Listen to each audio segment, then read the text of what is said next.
Wengi wanajua kwamba uwakili ni mtindo wa maisha. Sio swala tu la pesa, lakini ni mtindo wa maisha yote kwa ujumla. Maana uwakili ndio kila kitu. Yaani ukizungumza uwakili ndio kila kitu katika maisha ya mwanadamu. Nilikuwa ninajaribu kuona mwandishi mmoja hapa amejaribu kuzungumza katika masomo haya, katika mada hizi za uwakili. Nikawa najaribu kuangalia namna ambavyo mchungaji mmoja anaitwa Daktari Lucas Nzungu alisema kitu fulani hapa kuhusu kazi ya Mungu na namna ambavyo inapaswa iende. Munisikilize vizuri, Waadventista wenzangu wa Sabato, hasa ninyi watu wa NETC au wa Dar es Salaam. Ninyi ni kama mambo yenu sio mabaya sana kwenye mambo yenu ya uwakili kule huko Dar es Salaam. Ninyi ni kama mmesha piga hatua kidogo, lakini kwa kwetu sisi hapa katika jimbo letu hili ambalo kimsingi hili jimbo linaundwa na asilimia kubwa ya washiriki, sisi ni Wapare, si ndio jamani? Jamani, si ndio? Na mitaa inayoongoza kuwa na washiriki wengi ni mitaa ya huku juu mlimani. Unazungumza Mama Miamba, unazungumza mtaa wa Mpinji, unazungumza Bugwama, unakwenda Bwambo, Kilangare, alafu unakuja sasa huku milimani huku Mbushanje, sasa Gonja Lugulu, unapita huko Mbaga juu. Hiyo washiriki ni wengi. Idadi ya washiriki ni kubwa sana. Kubwa mno. Kiasi kwamba katika swala la uwakili, conference yetu, kama washiriki hao wangeamua kuwa waaminifu, hata mmoja tu, kwa kile kidogo Mungu anachompatia, tusingekuwa na changamoto ambazo tunapitia kwa sasa. Tusingekuwa na changamoto na uhaba mkubwa ambao kuna wakati tunaupitia. Nataka niwaambie, Mungu aliruhusu kazi ianzie Upareni. Si mnajua hilo? Ianzie huku kwa Wapare, ianzie kwetu. Na kama aliruhusu ianzie huku, anataka tufanye kitu kikubwa zaidi. Jamani, mnanielewa vizuri? Ili asije ikawa imeanzia huku alafu mwisho ife huku. Yaani ianzie huku alafu ifie wapi? Huku. Kwa mfano mwanzoni hapo watu walikuwa wanataabika hapo Mama Miamba, watu wanasema sisi sio wa zamani sana, lakini uchumi ulikuwa ni mgumu sana. Watu walikuwa wanalima tu kahawa, watu walikuwa wanalima tu mahindi, tena mahindi yenyewe ni yale yanaishia hapa kwenye miguu, hayazai hata sana. Lakini ghafla Mungu akaleta kitu kinaitwa tangawizi, ikashamiri hapo Mamba. Na nimeona hata watu wa Mamba wanakuja tena huku kwenu, wanakuja kupasua mapori, maana tangawizi inataka mahali kama hapo. Unaona, nimeona mbolea zimemwagwa hapo za kutosha. Inataka mahali ambapo palikuwa na mavichaka, watu wanafyeka, alafu wanalima, wanaanza kupanda tangawizi hapo. Mtu anavuna magunia ya kutosha, mafuso kwa mafuso ya tangawizi. Na pale Mamba vijana hawataki hata kwenda shule. Akimaliza tu la 7, anachotaka aende shamba akalime tangawizi. Maana anaona mwenzangu tu amemaliza, amepata gunia 50, gunia 30, ananunua pikipiki mpya, anajenga, anaoa. Kwa hiyo wote wameingia hapo. Lakini bado katika swala la uwakili na kujitoa, bado limekuwa ni changamoto. Nimetua moyo tu nilipokuwa ninasikia mkuu wa kambi wenu hapa akiniambia jinsi mnavyopambana hata hayo mavyombo hapo juu. Nilipita hapo wakati kwa inaimba, nikawa naangalia ile speaker adulea mathene ibaha na ile alifumia Arusha. Alafu mzee anasema mlichanga wenyewe kanisani. kanisani. Hii imenitia moyo sana. Yaani mlikuwa peke yenu, alafu mkawa na hasira. Nasema kuna namna mlikuwa na hasira, mkasema tunataka tuwe na vyombo. Hiyo hasira naipenda. Hiyo hasira ni nzuri. Na hao waliowatia hasira, Mungu awabariki. Jamani, haleluya. Ni maana kwa wakati huo mvalanie, lakini sasa wabariki. Maana wasinge watia hasira, msinge nunua vya hivyo hapo. Wakawatia hasira watu fulani. Nasikia kuna watu fulani waliwatia hasira. Watu wa huko mbali, sio Kiurio ya wapi, waliwatia nini? Hasira. Mkaona hasira takatifu, mkasema lazima tununue, na mkajipanga. Vijana wakana hasira, wanaume wakajitoa, wakasema tunanunua vya kwetu. Sasa unaona mko kwenye makambi, mnaileta kwaya, inakuta si ajabu, sijui, lakini sijui kama Buza ninyi mna vyombo vikali, mnao matugori yao tetani dui dim fumare muende. Si ajabu wako mjini, lakini hawana hayo masifika makubwa hivi. Hata hovera tamani nyani tete poa matia tikia, hata hovera nyani hovera tamani tikia mamba. Maana wakiimba hapa wanajisikia vizuri, sauti zinatoka vizuri. Tari huko Buza vela kwa kuyo tunguni viroboto utitiri. Haya jamaa mchungaji njoo uone. Sijui. Bila waza tu kwa sauti hapa. Lakini mmefanya kitu kikubwa. Sasa ngoja niwaambie. Kuna kitu ninataka niwaambie watu wa Bushanje. Mkondogwe, Bushanje, Yongoma pamoja na lile lingine ni wapi? Goma. Nini washiriki nini? Mnapaswa mfike mahali mufanye kitu na mujitoe kwa namna ambayo lazima watokee matajiri pia hapa Bushanje. Alafu Waadventista wa Sabato watokee wapi? Hapa. Yaani watokee watu ambao watamiliki uchumi. Hata tukifika kwenye makambi, mtu mmoja tu anasema hiyo kwaya yote bajeti yake ni peni. Yote nitaikamata mimi. Mchungaji tu anasema Mungu akubariki. Mtu huyu mmoja anasema jamani, bajeti ya kwaya inayokuja kwenye makambi yote mtanipatia mimi, maana Mungu atambariki. Jamani, haleluya.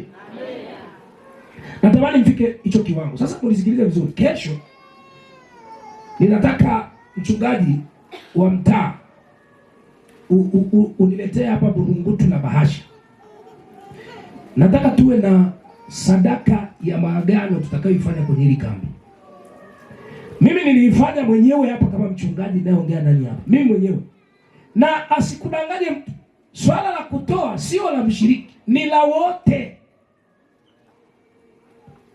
Halichagui ni mchungaji ni ndani. Kila ambaye atatoa vile Mungu alivyompa, Mungu atamzidisha. Amina. La sivyo utakufa maskini. Yaani unafaa uchokie. Ambara natoka kujika mshiriki afikiwe. Eshi njia hije nenda miraete hiye. Echokie puri. Anduendelea kwa vembrea leje nenda. Efikiwe puri. Na wakita hata ikiwa heka buri. Eli baka hata mieji. Hata manyongo tena chakula. Ambu kina hera irana ikiwa hicho kifanya kanani. Ambu efikiwe mifupa. Pana ili thanga ili ebuati. Maana kuna wakati alikuwa na vitu lakini hakutaka kuwekeza kwa nani? Kwa Bwana. Na hivi vitu tunavyongangana kuvitafuta, unajua tunavipata, lakini tunapokufa tunaviacha vyote. Makambi ya wapi hapa? Pastor Wazo ile alichunga makambi ya mtaa wa Bethlehem. Kuna mshiriki wetu alikufa pale juzi. Ratiba ya kambi ikaahirishwa. Yaani alikufa mshiriki, ratiba ya kambi ikafanya nini? Mzee aliyekuwa anamtumikia Mungu kwa kujitoa alipolala, washiriki, yani sio kwa ubaya, washiriki wakamwambia mchungaji, yuko karibu na kanisa huyu mtu, na unajua namna ambavyo alikuwa anajitoa.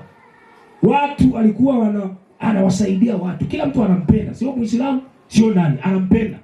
Kwa hiyo watu wote watakimbia hapo, hata kwa na makambi hapo, wakaahirisha makambi. Ili watu wakafanya nini? wakamzike. Na hiyo ndio anasema amekufa, lakini bado wanafanya nini? Pastor, nataka tuwe na bahasha za maagano hapa. Tuagane na Mungu katika hili kambi. Na hii sadaka utakayoitoa ya maagano, hii usichanganye na sadaka yako ya shukrani. Hivyo ni vitu vingine. Maana hizo za shukrani zina magoli imewekewa. Hii nenda ukaitafute mwenyewe, kama ni kijana, kama ni mzee, kama ni nani, wewe nenda ukaitafute mwenyewe. Wapigie watoto wako simu walioko Dar es Salaam, wanaofanya kazi huko. Waambie katika hili kambi tutakuwa na sadaka ya maagano. Haina kiwango. Hata kama ni shilingi 100, uidumbukize kwenye hiyo bahasha yako. Alafu umwambie Mungu kuna jambo unahitaji ya kutendea wewe peke yako. Na wala muazini hata ijua, maana hutaandika hata jina. Hatutakukatia hata risiti. Hii sadaka hatutakupa hata nini? Hata risiti. Hii ni wewe. Atakaye kukatia risiti ni nani? Ni Mungu. Huyo atakupa risiti yako kimya kimya, bila kujua. Bila kujua. Mimi nilifanya pastor mwaka jana, kwenye makambi ya mwaka jana. Pale Pastor Allen alihubiri, akaongea hicho kitu. Kama mchungaji nikamwambia mke wangu, sikia nikwambie mama mchungaji, tufanye hichi kitu, maana kuna kitu na mimi nataka. Tukakifanya, tukaweka kwenye bahasha, mimi na watoto wangu wote wawili. Tena mmoja ndio amezaliwa tu kwenye makambi, mama yuko ndani, ndio mtoto amezaliwa, ni mdogo, hajui chochote. Na yeye tukamwandika na jina, tukamwekea kwenye sanduku. Watu walipoitwa kuletwa, watu walifurika pale Mombo, watu maelfu wanakuja wanaleta bahasha zao za maagano. Na niliwaambia mpaka mama aliyebeba mimba, hata kama ni ya miezi 2, hiyo mimba, huyo mtoto umkatie jina huko tumboni, alafu umwandikie, umwekee sadaka ya nini? Ya maagano. Kwa kama kuna mama una mimba hapa, na yeye muandikie, utachagua jina, kama utamuita Fungomeli au muite Kihoko au Wazweni au muite Jafeti, kama utataka mchungaji. Umwandikie, uiweke. Na hii alitokea mtu mmoja ambaye sio Mwadventista Msabato, ni diwani, ni Muislamu. Diwani huyu akanifuata, akaniambia, mchungaji, nimesikia kuna kitu unasema hapo, na mimi kuna sadaka yangu nitatuma ya maagano. Nikamwambia, mheshimiwa, usije upoe bahasha uifiche, sitaki nione ni ngapi, maana kuna kitu unafanya nini, unataka. Akatuma naye bahasha yake. Yule mheshimiwa anakuja ananishuhudia kwamba ile sadaka niliyotoa, na ngoja niwaambie wale Waadventista wenzangu, sadaka hii haina cha Mwadventista Msabato au mpagani. Yeyote atakaye toa kwa vile Mungu alivyompa atapokea, kwa sababu kutoa ni jambo la asili. Hiki ni kitu cha asili. Ndio maana unakuta kuna watu wanamiliki masheni, kuna watu wanamiliki uchumi, kuna watu wanamiliki fedha, kwa sababu wameshagundua. Wengine wanatoa, kwani waambie siri, kuna watu wanatoa ng'ombe kutoka wapi? Uarabuni. Pastor anajua. Kule kwetu, huku kwenu labda hawaleti. Lakini wanatembea nyumba kwa nyumba, wanasema ni sadaka yao, wanapeleka Afrika. Zinatumwa pesa ili kwenye sikukuu kila familia walipika mpaka nyumbani kwangu kuandikisha kwamba wanaandikisha kilo 5 za nyama na mchele. Watu wanatoka huko wanaleta sadaka. Yaani zile baraka wanazopata za mafuta na nini huko Warabuni, wanakuja wanasema tunatoa sadaka. Na kila wanapofanya hivyo, wanafanya hivyo kila mwaka. Kila mwaka.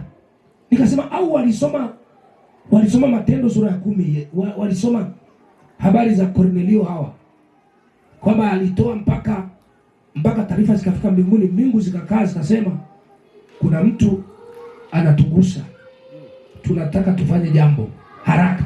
Amina. Kuna mtu sasa, ni mpaka wewe ufanye hivyo. Kuna watu ni wakulima wa tangawizi hapa, umelima miaka mingi lakini hutoi. Na mtu mbona ula miaka yote. Yaani uko vile vile miaka yote, uko vile vile. Vile vile. Lakini unalima unapata. Kuna watu mnavuna kwa mwaka unapata milioni 10, milioni 5 zinaingia. Lakini zikiingia plani zako ni nini? Unawekeza kwenye nini? Unajenga. Kuna watu mmewekeza, mmejenga. Mnaezeka, manyumba ya kifahari. Mnanunua, mnasomesha watoto shule wako mjini. Mnatumia gharama kubwa.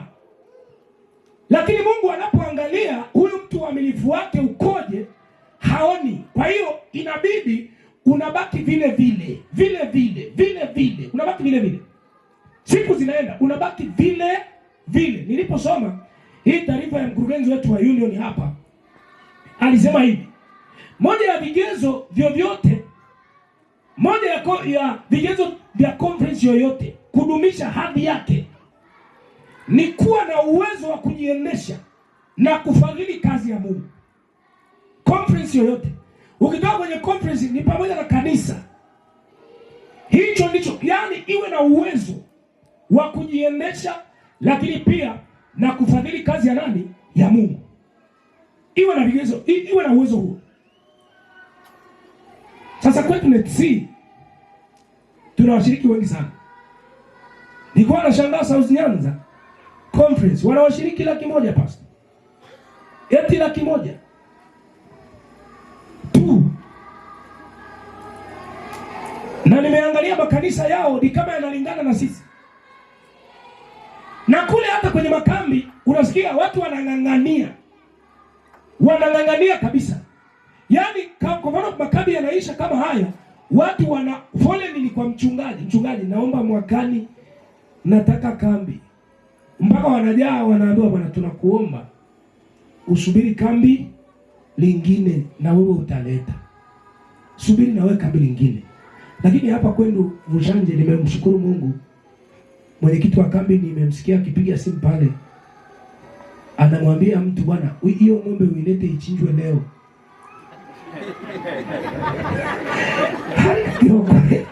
Alombiije. Jina doa baya. Lakini watu wa kweli. Hiki ni dhaidami zaidi ule maharage. Uru mwenye tumbo kabena. Na mwenyekiti wa kambi, na tunataka kwenye viti hao wenye maono. Anapiga simu, uilete leo. Tena akasema ambo ilaingi imechelewa ifumanyika. Nikajiuliza kama itachelewa na maana ziko ngapi? Nilipomhoji baadaye nikamwambia sasa kama zitakuja mapema hivi Jumamosi, akasema Jumamosi ipo nyingine. Hiyo ni ya ngapi? Ya 3. Mkurugenzi, wewe nena. Ndio maana nawaambia conference ilikuwa haijui. Inaweka pesa rega. Yaani eti hii kambi linawekewa milioni 1.1 ya sadaka ya kumshukuru Mungu. Watu wenye budget ya kula ng'ombe 3 unawekea, maana ng'ombe mmoja kwa haraka ni 700,000 plus. Mara 3 si 21.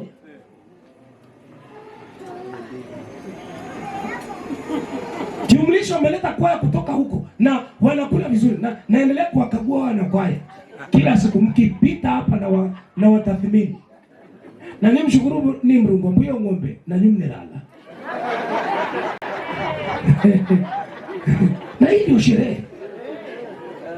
Ndio sherehe. Sherehe ya nini? Ya makambi. Hii ndio sherehe ya nini? Ya makambi. Sasa kuna sana jiuliza, hivi vilio vimetoka wapi?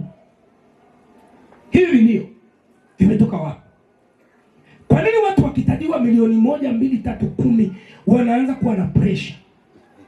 Hivi vilio vilitoka wapi? Kuna siku tuliitwa pale wachungaji pale ofisini na wazee wa kanisa. Tukaambiwa kuna kazi ya kufanya hapa. Inahitaji hela. Wazee mliokuwa pale mko wapi? Na hapa chia mae.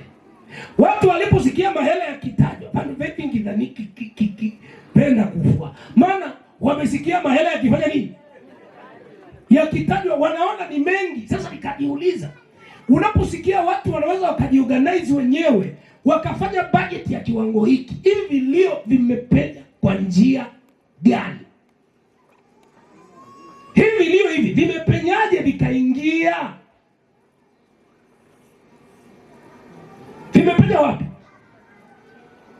Na pasta, kwa vile mimi Mungu amenitendea muujiza ambao nilikuwa siyautegemea, ndio maana na ujasiri pasta utoa kuambia watu sisi wa Sabato tunajichelewesha wenyewe. Password ni wewe utoe. Tunajichelewesha wenyewe. Na tufikiwe huu. Yaani tumechoka, unetea oro. Bana ndio vina pesa na oro. Enda kukoma bana. Unetea oro sana. Hutapatana na watu, hutapatana na watu, hutapatana nao. Unenyo paradeta muwe. Maana umesahau password. This. Na waambie wanaume wenzangu tulio hapa, tutapambana. Watu wakisikia kuna kitu kinakuja, mzee amenifurahisha. Anambia kuna baraza lao, wakisikia kuna 500,000 inatajwa, haiendi hata kwa washiriki. Wanakamatana wajumbe wa baraza, wana clear. Wanaambia mchungaji, hiki kitu tumemaliza. Maana Mungu ametubariki, amewekeza kwetu, linaisha. Hiyo na makanisa 10,000 inatajwa. Unasikia inatangazwa tuichangie 10,000. Panduveka hivi yao na marinda veti tunachangia 10,000. Mbe hata kama tangazo hata mkishwa. Hechangu wa vikumi ngapi? 10. Tumejichelewesha wenyewe. Yaani huo andu hebu mwelemu yao unakuchelewesha mwenyewe. Alika wewe. Unakuchelewesha mwenyewe. Tumejichelewesha wenyewe. Maana Mungu alisema ninyi mtakuwa watu ambao watu watakimbia kuhitaji kukopa kutoka kwenu. Lakini wangapi hapa mna mikopo? Paka songesha. Wangapi mnayo hapa? Wangapi wana mikopo hapa? Kausha damu. Mshiriki wangu mmoja pale Mungu alikuwa mama mzuri. Anawasaidia vijana wa PF vizuri. Ghafla ametoweka. Nikiuliza yuko wapi huyu mama? Naambiwa mchungaji anadaiwa kausha damu. Kwa hiyo ametoroka, yuko Tanga sijui wapi. Mama mzuri anaimba, anaimbisha watoto. Hata kwenye kambi la mkurugenzi hakuja. Nini kimemtorosha? Anadaiwa amekopa. Ahadi ya Mungu inabadilika. Badala ya sisi kukopesha, sisi ndio tunafanya nini? Tunakopa. Katika uwakili huu, kama waadventista wa Sabato watatilia manane, wakaijua hii kanuni, nataka niwaambie sisi ni watu ambao Mungu amekusudia kuwekeza mibaraka ya kutosha kwetu. Si watu wa kulia. Sadaka ya milioni kwa mwaka mzima. Mwaka mzima milioni 1. Kweli. Mwaka mzima toka mwaka jana mwezi kama huu mpaka hii milioni 1 kwa umati wote huu 1 million. Na wakati hiyo ni sadaka ya milioni, hiyo ni sadaka ya mtu mmoja tu aliyewekeza taratibu akitaka kuja kumshukuru Mungu kwamba Mungu umenitendea mengi, hii nimekuletea. Hiyo ni sadaka ya mtu mmoja tu ambaye anaileta tu, anasema ninaileta kwa Bwana. Kamilioni biraka chuwe wewe hathima nyalaki 2 wewe hathima nyalaki 1 wewe hathima nyalaki 3 muchwachwa kamilioni muchwachwa mpaka tuanze kuboha milioni. Na wakati ina madhea ne bawelea wekimrera adu uvona milioni. Kaefie duao. Na ipo kuna watu wanazo tu. Nakwambia wanazo. Kuna mchungaji alihubiri kanisa lake, washiriki wamejaa, ameitisha sadaka, watu hawaleti, ameitisha, watu hawaleti. Majambazi fulani wakasikia mchungaji anapiga kelele, wakaingia na bunduki kanisani. Wakabijana kwanga pu vangi kuambia wakafa. Maana yana voa, yani tena bigori dhati mira pressure hata yale. Afu, hena mefuafi, hena wange na rana vile kwa kiboche. Ila mshituko wa moyo mwajika. Wale waliovumilia mchungaji wale majambazi wakasema kila mtu alicho nacho atoe, alete. Maana vadhe kila pesa zako hale. Elo kaputura ne. Ilaya kane niandu pena zekakula. Alafu ila putura ya mwisho ichugiwe didamu. Ekizi bola ene dadavula. Mbaga chungu ya kunge kipu. Halafu ikira mkono ile manya ticho kipo. Na hiyo ni 2000 na hiyo ni 10. Tena akangola tofauti ile manya. Yaani mkono unajua. Wazee na kwa na wapenda wazee. Umanje resho mie ifungule tio. Yaani nafungwa nalo. Lile linasema wameweka kwenye mifuko iliyofanya nini? Yeye akaona isiwe shida, akaweka jinsi kila miguu. Akaweka huko ndani. Ili azifiche huko, nani atatoboa huko? Hatujaamua. Na mimi yanapambana tu kweli kwa kweli. Ukiangalia kwa wachungaji wangu hii mamba hii, ili litangawizi linavyotoa pesa, ingebidi hii sisi wachungaji tuwe tunatembea kifua mbele. Hatuna hata shida. Hatuna. Kwa hiyo tunajenga pale. Tusingepiga kelele vile. Si juu ya awamu, si ya nini. Maana tuna watu Mungu amewekeza kwao, lakini bado hawajaamua kufanya nini? Kutoa. Ndio maana mnaletewa goli la Bushanje milioni 1. Eti kwa mwaka mzima. Hawa wote ndio kaa hapa milioni hii 1. Ambayo hata hawa tu waimbaji waliokuja tu kutoka Buguruni ukiwacheki hivi ni watu ambao milioni iko tu kwenye mifuko ya mashati. Wanazo kwani sinaona wanazo. Wala siwafagilii, lakini najua tayari nimebarikiwa. Maana kile wanafaki umevote pere mna vitambi. Tulimo katika vitambi tunapenda.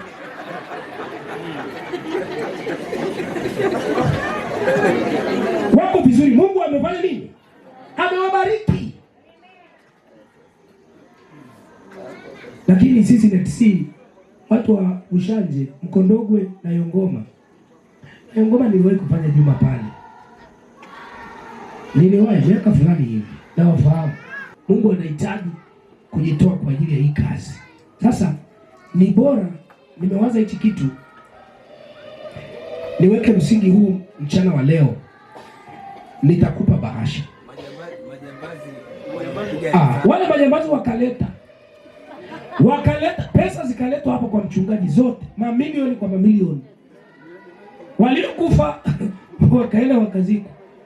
Pesa zikaletwa, mchungaji anashangaa, nimepiga kelele hivi kumbe waumini wana pesa. Yeye hajui majambazi nao walipozikusanya zote wakaweka kwenye burungutu. Mchungaji akajua wanaondoka, akamwambia hapana. Mchungaji, chukua pesa hizi kafanye kazi ya nani? Tulitaka tukuonyeshe una watu wamekalia fedha hapa ila hawataki kufanya nini? Iki harini mtengo ya bunduki. Yaani nasubiri mpaka mtu ashtuliwe. Kuna mzee mmoja nilienda kumuombea, ana hela. Amekabwa ewajo. Yuko kitandani anakaribia kufa. Hewa mchungaji uniombee, nikitoka hapa nataka nifadhili kazi ya Mungu. Ete sauti uko hale, uko mtu wangu ndimrungu. Iki umvee ili yombi yani. Ila akiwa na afya hataki kujitoa kwa kazi ya Mungu. Anafanya mambo mengine. Ni maarufu, ni mkulima maarufu, ni mtu maarufu, biashara anafanya. Na kuna watu mna biashara hapa.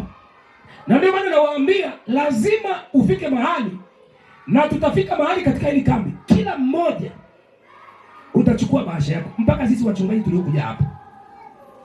Mimi nilichukua makanyana, nimewaambia, nikawapa watoto wangu, tukaomba, tukamwambia Mungu. Na pale Mombo nyumba ya mchungaji iko kama pale juu pale.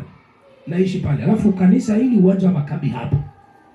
Nikasimama hapo kwenye kibweta nikawaambia, mwaka unaokuja kwenye makambi, mimi hapa mchungaji wenu. Wewe ni dereva, wewe sema ndio mchungaji. Utaendesha gari yangu, utaitoa hapo, utakuja kuipaki pale kwa nyumba ya mchungaji. Nimefanya maagano na Mungu, nimemwambia mwaka ujao kwenye makambi alitendee. Kwenye makambi mwaka huu watu wanasema mchungaji kweli alikuwa anasema hivi vitu vimekuwa. Kweli gari ikaja, ikaendeshwa. Ikaja, nikaipaki pale nyumbani. Wewe unabaki tu ungaa mefu. Yaani maana huelewi password, huelewi. Kuna watu wa Mungu itoe, ukisikia hii kazi inataka kwenda, fanya. Kuna kitu Mungu anataka awatendee watu wa Bushanje. Kuna mtu naona hapa Mungu anatamani ampe ampe baraka za kuwa na amiliki. Yaani tusitaje vitu vidogo kama hivyo. Tusikie, nilikuwa naambia wachungaji wangu, kambi hili likiisha, kuwe na taarifa inayotisha. Kwenye ule mkeka wa makambi, watu wakisikia Bushanje waseme Bushanje kuna nini? Lakini ni kwa sababu tu kuna watu wanataka wafanye jambo ambalo mbingu zikisikia zitasema haiwezekani, inabidi tushuke tufanye kitu. Na ngoja niwaambie msichokijua, hata hii tangawizi inashuka bei, kuna wakati inapanda. Lakini kuna wakati tangawizi haipandi kwa sababu ya watu wote. Kuna wakati inapanda kwa sababu ya mtu mmoja. Mungu anataka ambariki.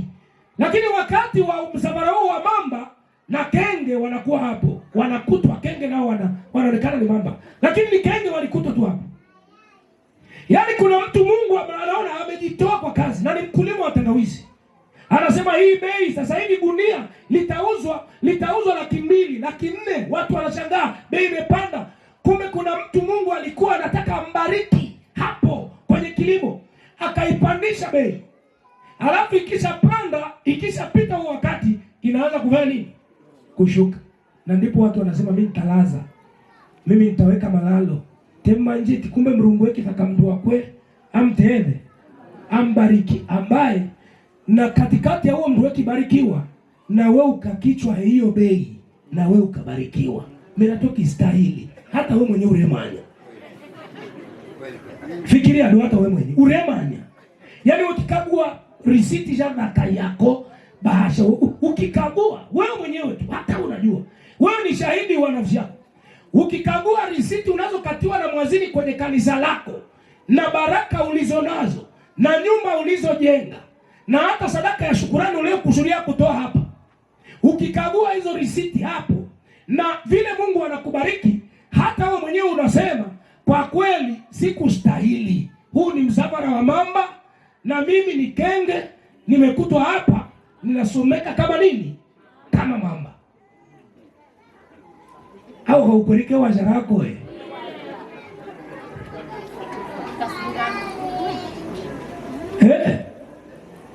ndivyo ilivyo. Tumejichelewesha tu wenyewe. Na hata haya magoli unayosikia yameletwa ili kututia tu hamasa. Lakini kwa kweli tusingepaswa tuwe sisi na goli la kujiwekea. Maana wengine wakishafikia goli wanasema tayari, na mwingine anachungulia kabisa, anasema alikuwa anadaiwa ngapi? 500,000. Akiona inakaribia eti anaishia hapo kwenye hiyo 500,000. Maana yeye akili yake inacheza na goli. Wewe unapaswa ucheze na goli la baraka ulizopewa. Sio goli uliotoa na mchungaji. Na njoo bona fui. Tuishi maisha tutulete ade. Tureka. Na nini mshukuru mmepambana. Hela makambi yangiwe tonga. Utafikia kugira lukunga. Ambuthi pika tehena. Maiki ni juiri. Jiaga njoo ikije hubiri. Nyui. Ni makambi. Ne makambi ya hii conference yetu. Leo kicha badeve kaithia ona. Jumamosi vegerere tai na futi vekaithia. Bwana asifiwe. Amina bebi ya miayu. Amina. Bebi ya miayu wao. Velie vekute. Mirani na mshukuru ambu. Angalau hivi vyombo vinatia moyo. Munaonesha kuna kakitu mkitwist kidogo, mtaenda mbali sana. Amina. Jamani mtaenda mbali sana. Amina. Kuna vitu mkivifanya hapa mkaamua kujitoa. Mwenye uwezo wa hiki akaleta na huyu, mwenye uwezo wa hiki akaleta, mtaenda mbali. Na sisi tunawatem tu kama mitaa huku mlimani pastor. Lakini mimi nilichokiona hapa, na akili kusema hata pale Mombo sijakiona. Maana sisi Mombo hatujachinja ng'ombe. Hatukuchinja. Na mwani gira athira. Hatukuchinja ng'ombe moja. Na teaoro. Yaani wale walinunua. Lakini huku unasikia watu wanajitolea. Mwenyekiti wa kambi ana relax. Kuna makambi mengine humkuti mwenyekiti amekaa hapo. Yuko na wazee mahali wana kikao. Mambo hayaendi. Hawajui jioni watakula nini. Wana vikao wanaitana. Lakini hapa mumeorganize mambo yenu mapema. Na hii haina shida hata mkimchagua tena. Mtu anakubali kuchaguliwa. Maana kuna mwingine akipewa uongozi anakataa, maana anaowaongoza hawampi nini? Support. Lakini akipewa uongozi kama watu wanampa support, anafurahi. Mmenipa hamasa. Sijui Pastor Jafet yuko kwake kama ana ng'ombe, lakini mimi kwa vile nishapa yeye hajafanya. Pengine atapiga simu hapa wazee wake. Avairetwa kivona kunu ni kituko. Na mkurugenzi atapeleka salamu kwa mwenyekiti kwamba Bushanje sio kabila kawaida. Na hata hivyo niwakumbushe kitu msichokijua. Ni makambi machache yanayopelekewa mkurugenzi wa conference. Amina. Sio yote. Amwithini elewe, sio yote. Amina. Unajua tuko na mkurugenzi wa conference hapa. Sasa hii pia ni hii Pastor Toho. Mimi kwangu sikuwa na mkurugenzi. Siji Rondi alizumu akaona hapa mkurugenzi asije. Lakini kwani mmeletewa nani? Mkurugenzi wa conference. Utivera kutonjura Rwanda wote.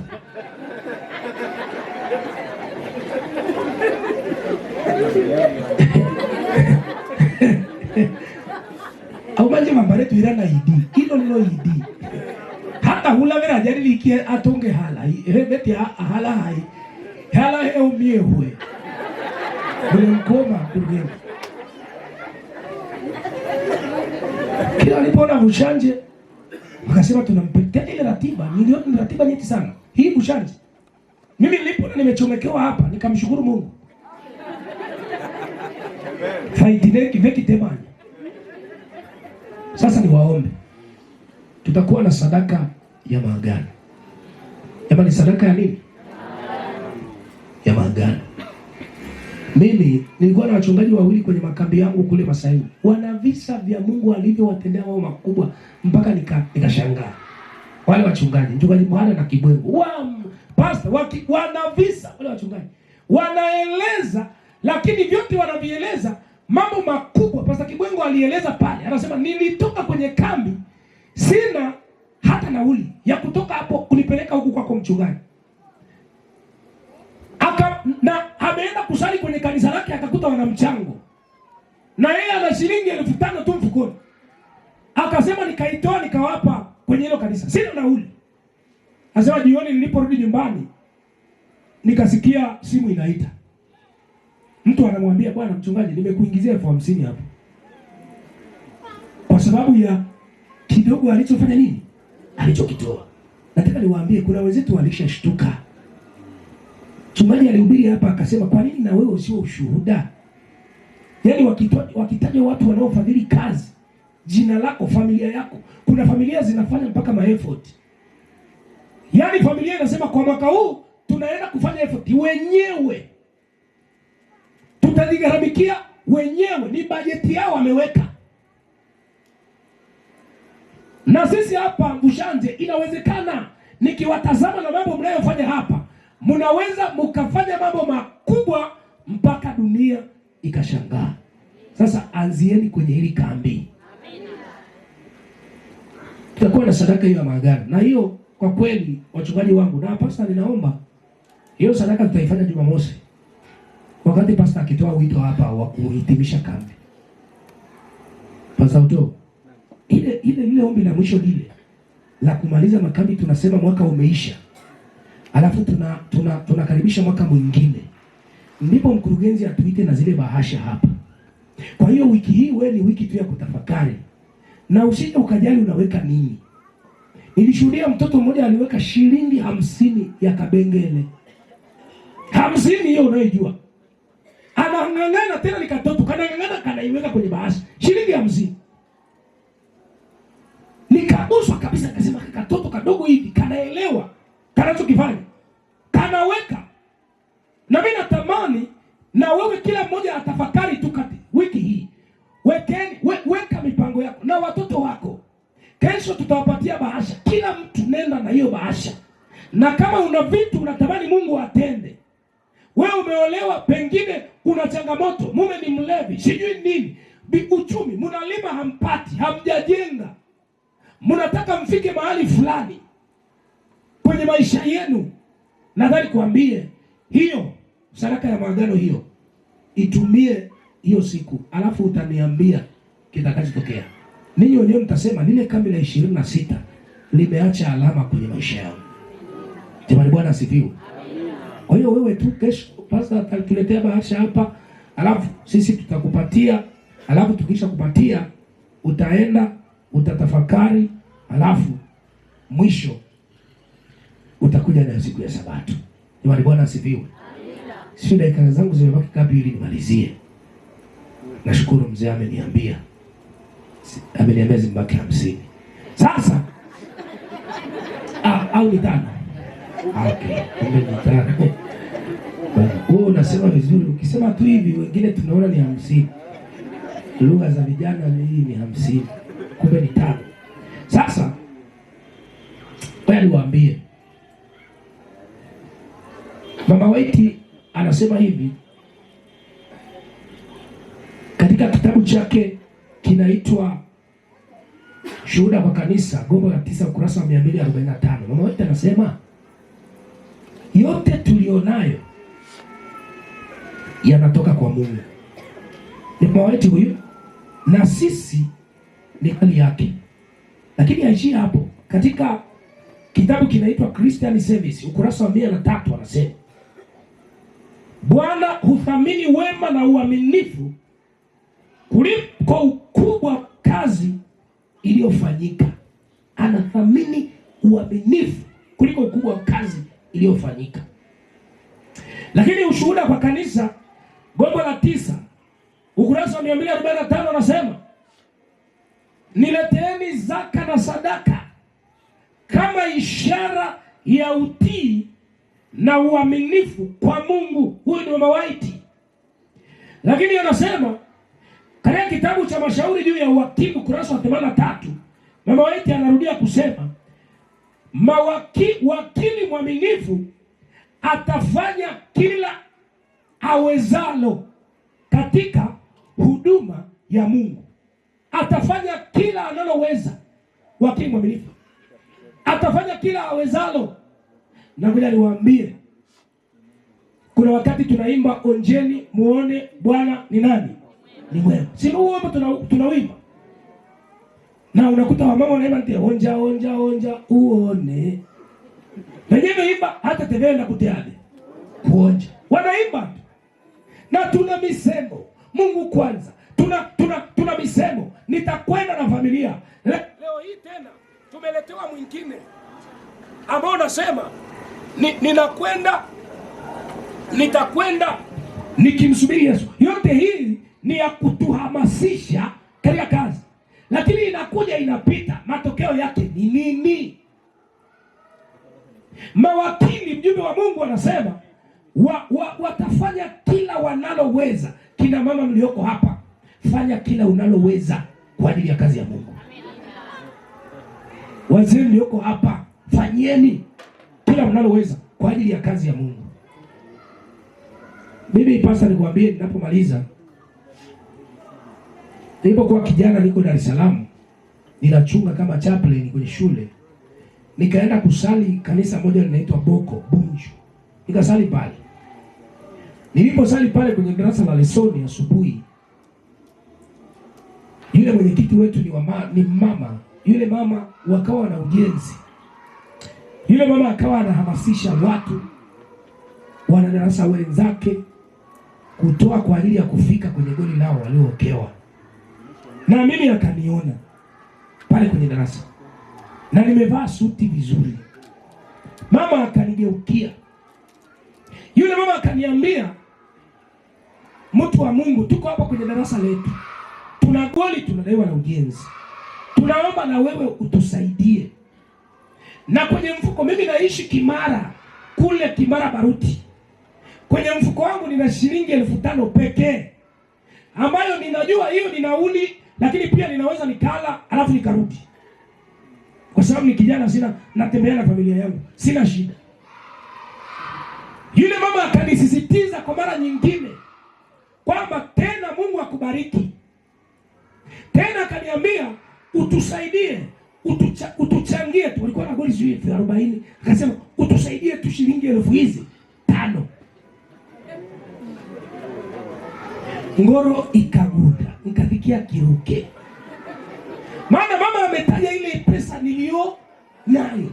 Ile milioni ameitaja na sina nyingine. Nikawaza nifanye nini? Muda unaenda, darasa linaisha, ikabidi nitoe ile pesa nimpatie yule mama. Shilingi 5,000 nikaitoa. Na shetani anajua, ngoja niwaambie, shetani anaelewa ya kwamba baraka zetu zimefungwa kwenye kujitoa. Na ndio maana atakufanya uwe mnyimifu. Maana najua ukiwa tu mtoaji, baraka nyingi zitaachiwa kwako. Kwa anasema ngoja watoe kidogo. Yaani hata mtu afikiri kutoa lakini atoe kidogo sana. Kidogo. Zingine aweke, aache. Na wakati mwingine anasema ngoja wajitoe, wakati mwingine hata kwenye wale vizuri hata kwenye makambi. Lakini kwenye mambo ya sadaka wapungue, ikiwezekana wafike tu kwenye goli, waishie wapi? Waishie hapo. Maana najua kama wakitoa baraka nyingi zitaambatana nao. Mimi nikatoa alafu nikaingia kanisani kusali. Mhubiri anahubiri. Kila nikikumbuka sina nauli ya kutoka pale Bunju kwenda, hubiri linafanya nini? Na nataka niwaambie, tutafuteni hela. Maana ukiwa na hela hata utulivu wa ibada unakuwepo. Akili inafanya nini? Awe tuliambu na uhakika. Bila wala mandudu veishi kwa imani. Yevina matendo. Anaishi tu kwa nini? Kwa imani. Ibada ikaisha pale, watu wanatoka wanasalimiana. Ninawaza, hii suti utamwambia nani? Sina hata 100 mfukoni. Mwisho wa siku nitawaambia kesho nini kilitokea, lakini sijawaambia. Mungu anataka tujitoe na baraka ziko hapo. Tunajichelewesha wenyewe. Na kuna wenzetu walishajua hiyo siri, wako mbali. Niliona pale kwangu Pastor Mombo, Roman Catholic wanajumuia, wanaleta sadaka inaitwa sadaka ya mavuno kwenye jumuia zao. Wanaleta mpaka milioni 7. Wanajumuia 14. Jumuia inaleta milioni 7, milioni 8. Wanaleta. Tena ni watu wachache tu wamejiunga. Niliona bibi ni mfugaji, anafuga kuku, anafuga ng'ombe, analeta. Wanaleta. Na wala hawana kusukuma, maana wanaelewa. Na kijana mmoja akaniambia, mchungaji, sisi tunaelewa ya kwamba hakuna namna isipokuwa kufanya nini? Kutoa. Hakuna option. Ila sisi kwa wakati mwingine tunakuwa na option. Tunajitafutia mafungu, kutoa ni moyo. Ndio. Na ndio maana Mungu anautaka huo moyo. Na hawezi akaupata moyo kama asipopata pesa yako. Watu hawaelewi. Na ndio maana yule tajiri alipoambiwa uza vyote uwape maskini uje, alirudi. Biblia inasema alikunja sura alafu akafanya nini? Akaondoka. Maana Mungu amegusa mahali moyo wake ulipo. Na Mungu anautaka huo moyo. Watu wa Vishanje nataka niwatie moyo katika ya makambi. Fanya kitu ambacho kitazifanya mbingu zitafakari nini zitatenda kwa ajili yako. Jamani, haleluya. Haya magoli haya ambayo nimeona hapa, tumeletewa hapa kwamba tuyatekeleze katika hili kambi, ni vitu vidogo sana. Mimi nawaomba mwambie Mungu, tafakari mwenyewe. Kesho nitakapokuita hapo na utaipokea bahasha mwenyewe. Kesho nitakuita hapa, ipokee mwenyewe. Fanya maagano na Mungu wako. Na hivi vitu ambavyo Mungu huu mwaka mzima Mungu mambo yote aliyokutendea, hesabu baraka zake. Alafu ukihesabu, fanya maamuzi, Mungu nitakupa kitu gani? Usimpe kile ambacho huna uwezo nacho. Mpe kile ulicho na uwezo nacho. Unachoona hiki ndicho Mungu alichofanya nini? Alicho nibariki.